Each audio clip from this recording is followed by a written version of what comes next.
I often get asked which profile has a good future. Is there one profile that has a really good future? We'll figure out in this video. Hi, my name is Dhawal, Finance Career Coach, and welcome to this week's episode of Mentoring Minutes.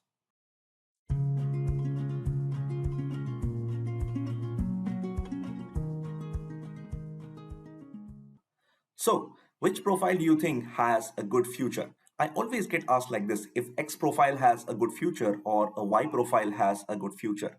But frankly, the real answer is that there is no single profile that has a good future. Every profile has a good future. You can absolutely start with any profile. Also, there's no one set formula that if you do X profile after Y, or if you do X qualification after Y qualification, you will reach faster. Like for example, many people think that if you get into FP&A, that is your pathway to becoming a CFO.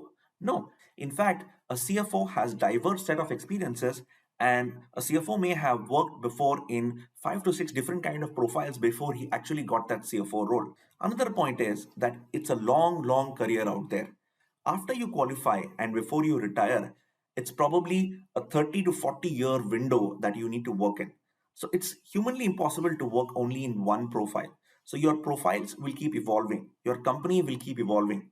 The business scenario, the technology around it will keep evolving. So just keep an open mind, and all you need to ensure is that every 3 to 4 years, you're doing something different. You're progressing from one level to the other, and you'll be just fine in your careers.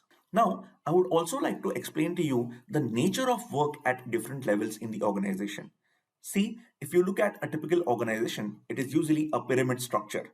There are junior roles, there are a lot of junior roles first, and then there are middle roles like the manager, senior manager kind of roles, and then there are finally senior roles, the VPs, the CXOs, and all the C-suite executives or directors, right? So that is how a typical organization is structured.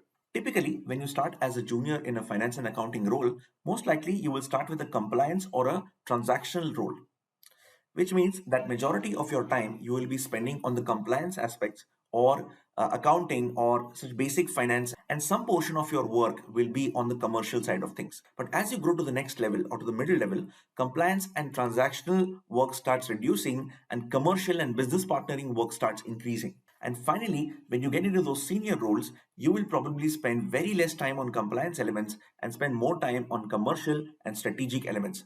Take the example of a CFO. A CFO would typically spend 15 to 20% of his or her time on the compliance aspects. 80% of the time, a CFO is worried about the performance of the business, about supporting the business, and getting things done in a way to ensure that the business is heading in the right direction. He would be worried about the strategic direction of the business and performance of the business, and not really compliance of the business, because there is a team that will take care of it. So even if you're starting with a junior role today, don't worry.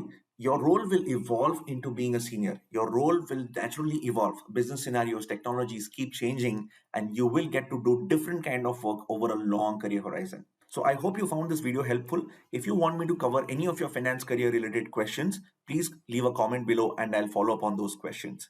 You can also check out my free training program, Developing Your Chartered Accountant's Career Post Qualification. Link is in the description below. See you next time. Thank you.